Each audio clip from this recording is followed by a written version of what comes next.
chat and contact me individually.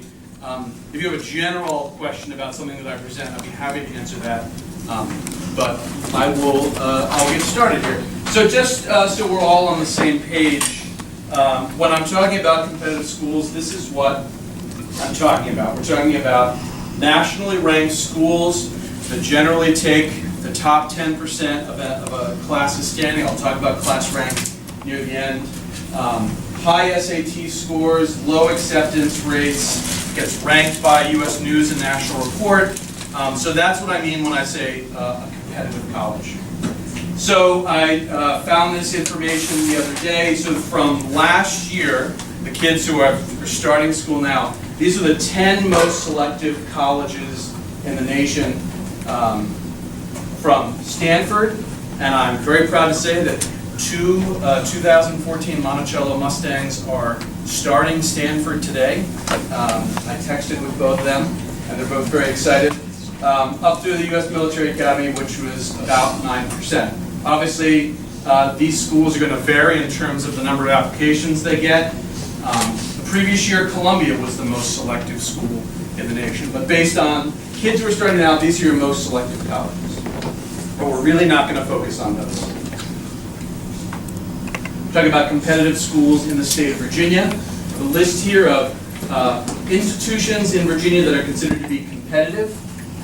Sometimes it's a specific program. I could include VCU on here and their arts program, particularly photography or advertising. So it's going to vary, right? Some schools overall, I'm a proud Virginia alum, and I'm glad to say that Virginia is a competitive school. Other programs are going to be specific to their competitiveness. Other programs at Virginia Tech are not as competitive as their engineering school. In addition, we have small, private, regional schools, independent schools that are considered to be competitive. Particularly on this list would be Washington Lee down in Lexington, and then the University of Richmond. So those basically, the information that I'm going to give you tonight is going to relate almost directly to all of these schools. I'm going to show you very quickly, since we're short on time, some resources that are available to you to investigate these schools if you're not familiar with them. We live in Charlottesville. The display.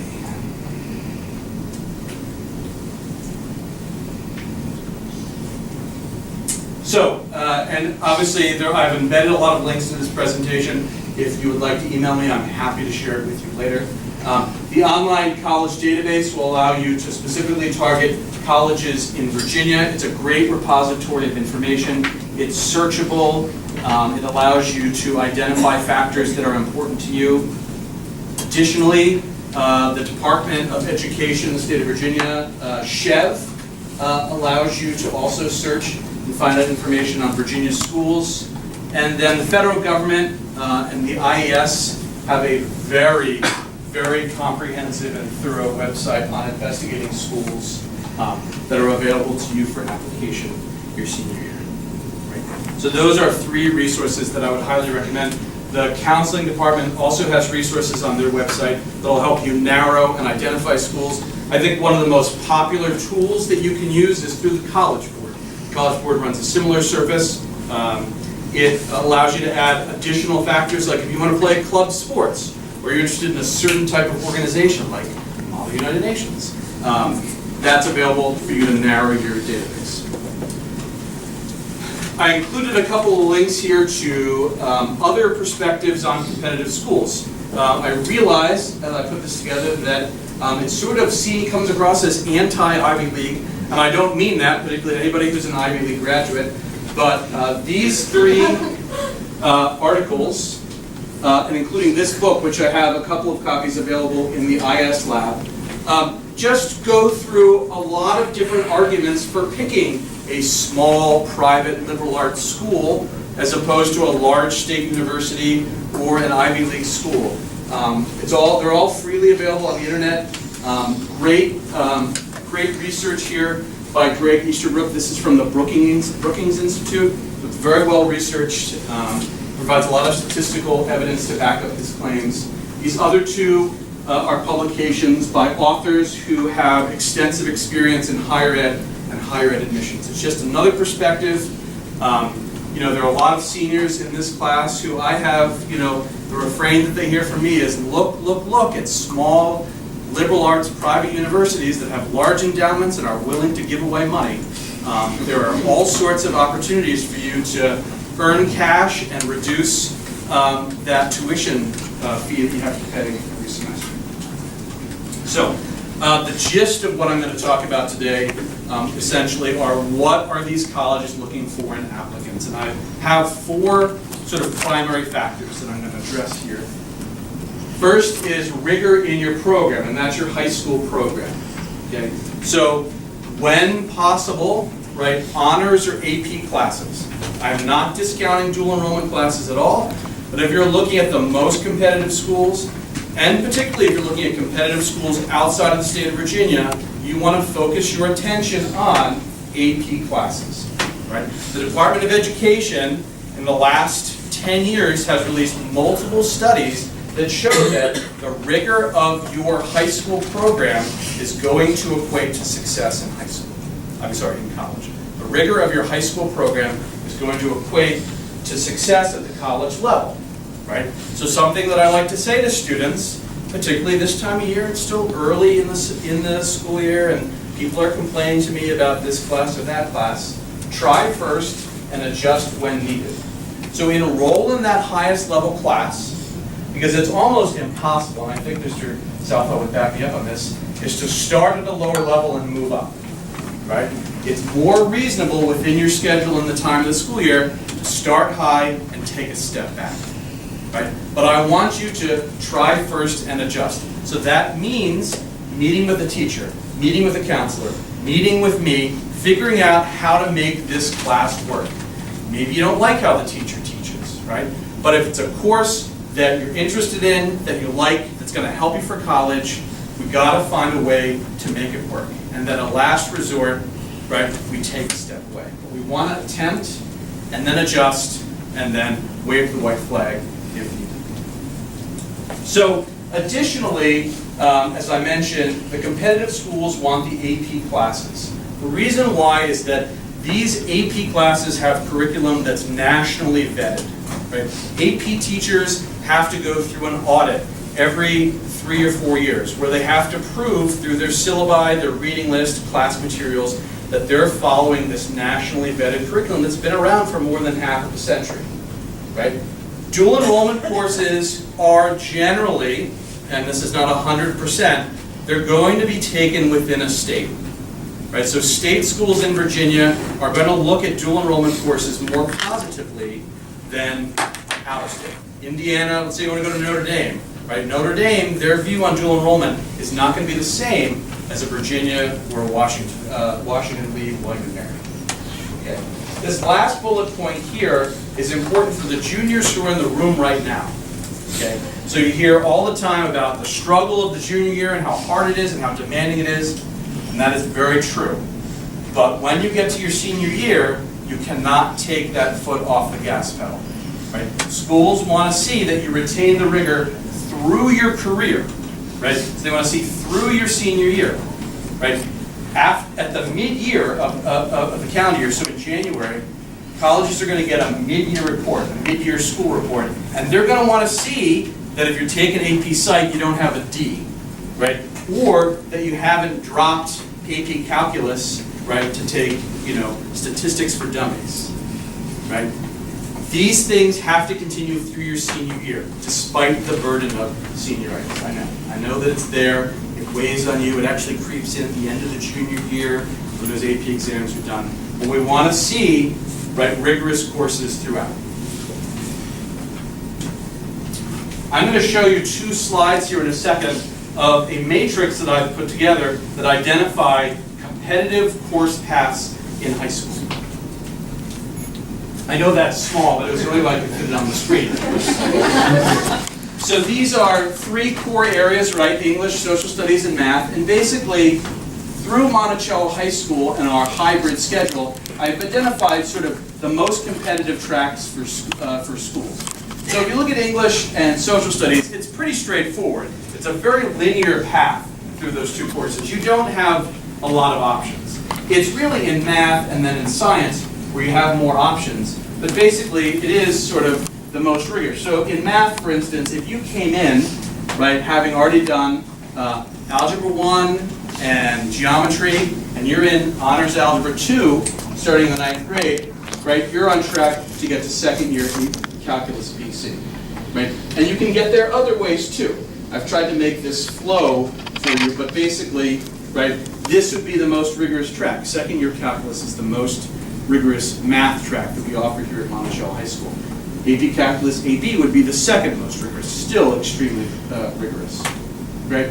As you know, for all of you in the room, I believe, health and PE, obviously, you have the personal finance component, and we do offer an AP class in that, AP Microeconomics, with Ms. Bailey, which is a great class, and last year Ms. Bailey had great AP scores, so consider that. This is a little easier to read, but it does show you sort of the complexity of both, excuse me, science and foreign language. So this does now reflect, some of you may have seen this before in your communication with me, and I have changed Honors Physics to AP Physics 1 and AP Physics 2. AP Physics 1 is a year-long class, so for instance in the 10th grade here, right, you could take either of these or both, but they're both year-long classes. So in the end, right, what we get to in the 12th grade, these are all things that Mr. Southall has coined as pinnacle classes. And he's going to talk about this stuff in the next session, which I would suggest you stay for if you have the time. So basically, garnering these AP sciences in the 12th grade is important. And, you know, AP sciences that are stronger would be your bio, your chemistry, your physics 2, environmental science, not necessarily in the same category. You could take AP Environmental Science, right, in addition to one of those stronger AP sciences, but that's what you're shooting for your 12th grade year. Lastly, the language. When we talk about language, we always say level 4, right, honors 4, whatever language it is. You can do 5, do 5, right? It always benefits you. If you love the language, you're going to do well in it, you're passionate about it, you don't mind taking level 5, take level 5. Take the AP level.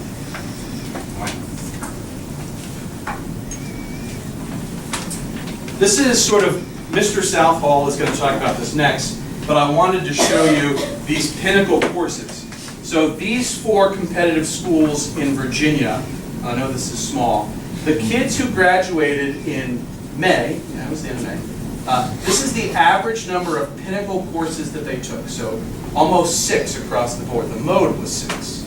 Right? JMU a little lower, Tech a little lower, but you can see that between the 2 years, and these are the 2 years that Mr. Southall has done the transcript analysis, is that it's pretty steady. There's not a big change, right? VT did go up, right? But overall, 6 pinnacle courses. So that would be, you know, like taking an AP Calculus, AB or BC. It would be taking a level 5 of a language. That's a pinnacle course. It's, you know, in history and social studies, it would be AP Government, right? And so that's a pinnacle class being AP as opposed to a pinnacle class being dual. Second factor in what competitive schools are looking for is initiative. So this is your involvement in extracurricular activities. And when you get older, right, hopefully you'll have the ability to invest. And when you invest, you want to be diversified in your investments. In the same way, in high school, you want to be diversified in your activities, right? So anything that involves independent study, internship, things you do in the summer, on the weekends, at nights, on holidays, those things are good to have on your resume. The one thing that you don't want to have is the laundry list of stuff, because then you look like a joiner. That really doesn't have as much of an effect. If you've taken an AP Social Studies class, at Monticello High School, you know that the social studies teachers tell you about the laundry list essay, where you just list the facts, right? That doesn't convey an argument. In the same way, a resume that's 14 pages long of random things that you've done in your high school career is not as effective if you have a few activities that you've been dedicated to over a period of time, okay? So if you didn't start something in 9th grade that you're still committed to, don't worry, right? Find something to do now and stick with it, right? Longevity in an activity is very, very powerful on your resume.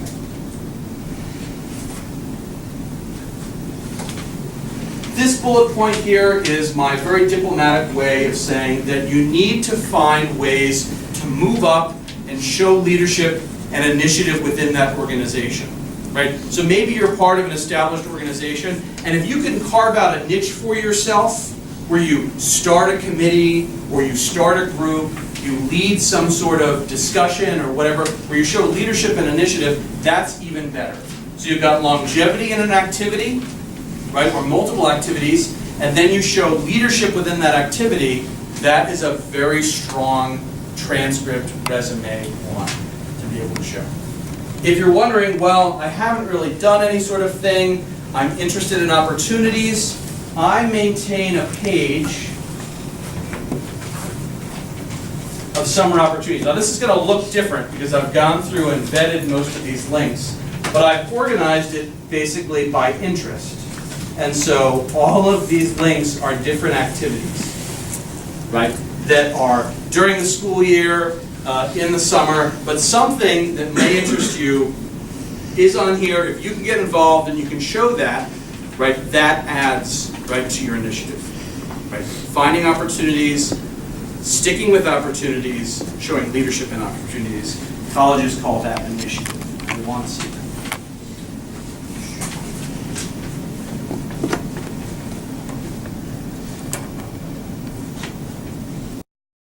Writing supplements. You may apply to schools that don't use the Common App and have their own application with writing supplements. But they do want to see that you're competent in writing, you have good prose, you can convey an argument and an idea.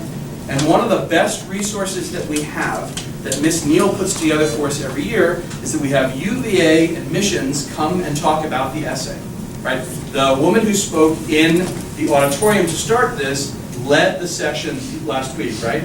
And so this link here is to the college essay lesson that happened last week. I think it was on the 10th. Okay? In 12th grade, you're going to have, most likely, you'll be with Miss Wendland for AP English Literature. She's a great resource. She holds college essay writing lessons with folks. They're 30-minute opportunities you sign up for in her class. It's part of her curriculum at the beginning of the year because she knows that this is coming. It's a pressure on you to get ready for these applications. So there are a lot of resources in the building. Ask your 11th grade teacher. Rupser Eliason would be happy to help you. I'm happy to help you. Your counselors are happy to help you. But there are plenty of people here that are going to help you, right, prepare your essay. Right? So we've had the classes you've taken, the opportunities initiative you've shown, your written communication, and then test scores, GPA, and class rank. Okay? Starting with test scores, right, it's part of the package that you display. A lot of people are still looking at your SAT scores. I saw Mr. Southwell sent an article that Wesley in Connecticut is not looking at SAT or ACT scores anymore.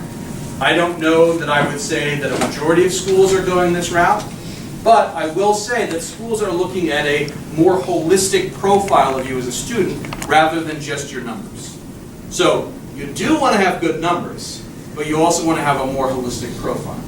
Right? It's part of your package. John, a lot of the schools that don't require the SAT want to know that you're in the top quarter or top 10% of your class. So they want to be able to signify that you can do the work in another aspect beyond the test. So this gets to the point now, well, Albemarle County doesn't rank, right? Well, in reality, colleges are going to rank you. They've been ranking you even with our rank. They're going to look at the applications that they get. Virginia got 45 or 50 kids to apply for Monticello. They look at those Monticello kids from top to bottom. They're re-ranking you. I know William & Mary does this, right? So you're going to get it. You still have a GPA. It's still weighted on the 5-point scale. We don't have a rank. We're not able to tell you you're in the top decile or the top quartile, right? But the schools that are going to get your applications are going to rank you. You're going to be ranked. So you're not at a disadvantage amongst other kids in the nation because there are a lot of school districts that I felt like somebody said a majority of schools profile to UVA do not provide rank. Right. So we're in that majority now, the schools that don't. So you're not at a disadvantage. Don't feel like you're at a disadvantage, right? You're working, getting A's in your classes, earning a good GPA, taking a rigorous load, right? Having that initiative in organizations and opportunities, you're going to be fine for a competitive school. Here is some information. There's the 4 schools there, competitive schools, the number of applications that they received, and then admitted students, the range of the SAT, verbal and math, and GPA weighted versus those who were denied. So you can see there's a substantial difference, and you can hone in if any of those 4 schools are sort of on your "this is what I'm shooting for" list.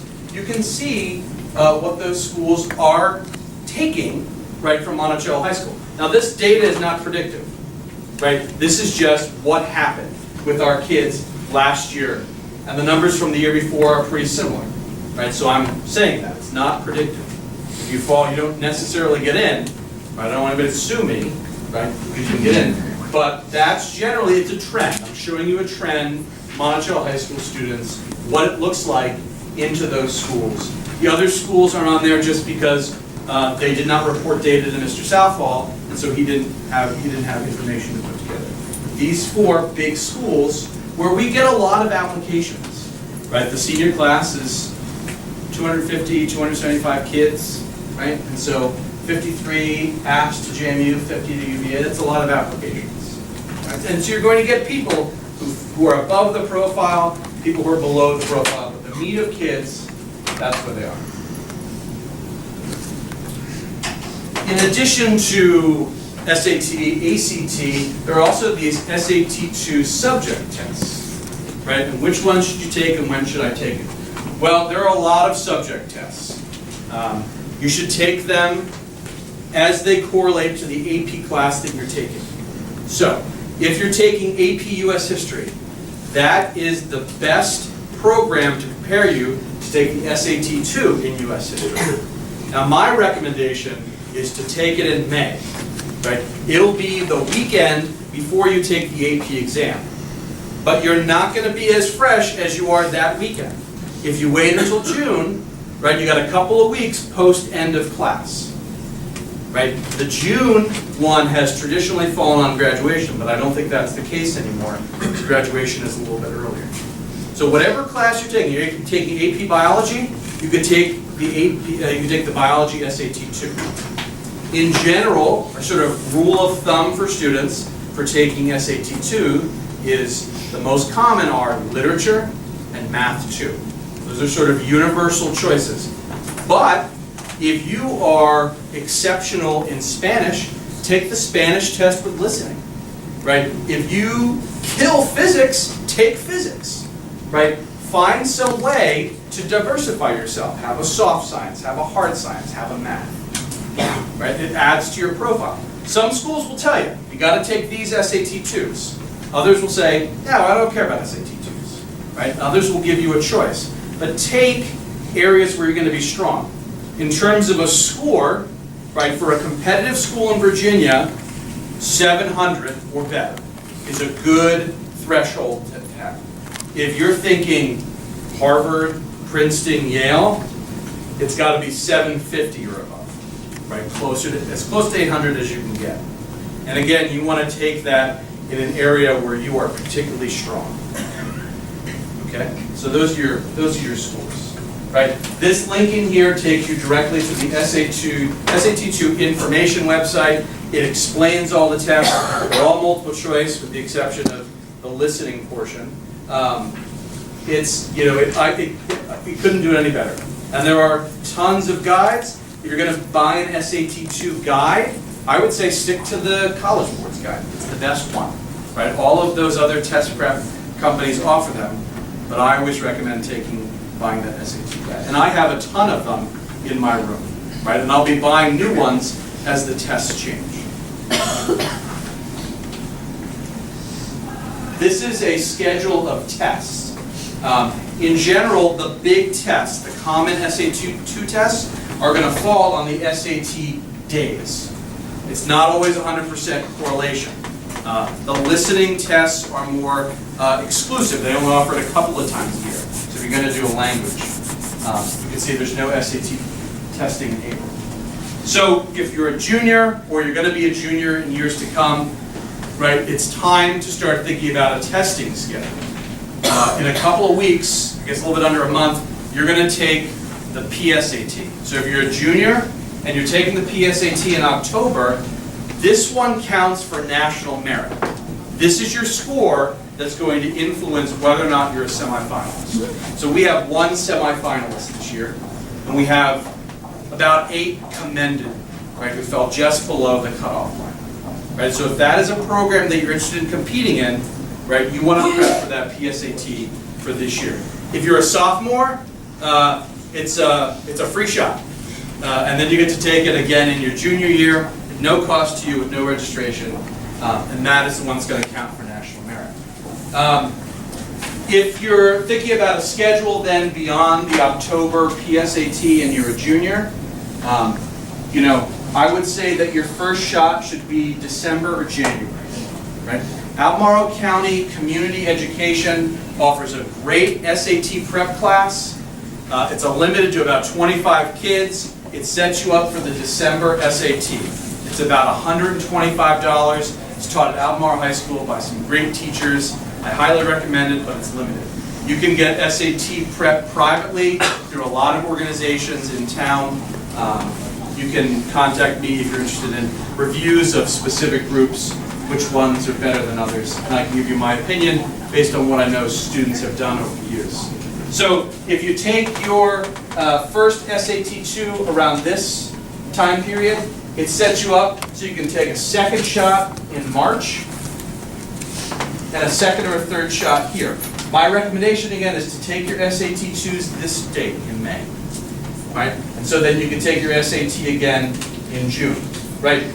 I would not wait with SATs until the fall, as I've been in college meetings with counselors where people are saying, well, you know, I'd really like to bump up my SAT in this, but I need to take another SAT too, and then you have to make hard decisions, because if you want to apply early somewhere, that November 1st deadline looms large, because the only shot you have is next October the 15th.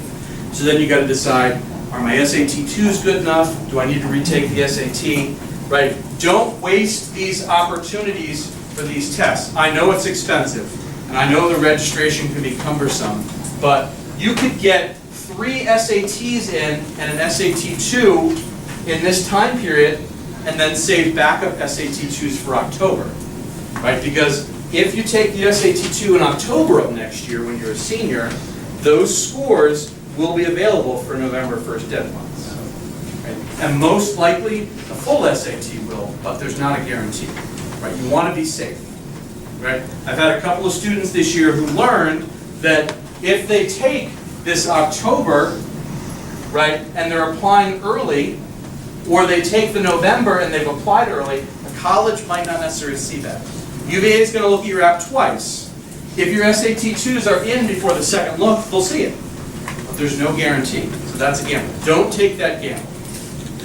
All right? So early SAT, right? Maybe a second, maybe a third, but definitely SAT-2s in May. Right? And you can certainly fill in an SAT-2 if you've already taken a class, an AP class that correlates to it, you do some review, and you set up and you take it. Right? But for your junior year, those AP classes that you're taking, aim for this date. So I'm running out of time, just about out of time. I'll put up my contact information. Those are all the ways. This would be if you called the school's main line, which is 244-3100. That's a direct line to my office. Frequently not in my office, but I will. My voicemail goes right to my email, and I always have my laptop, so I'll call you right back.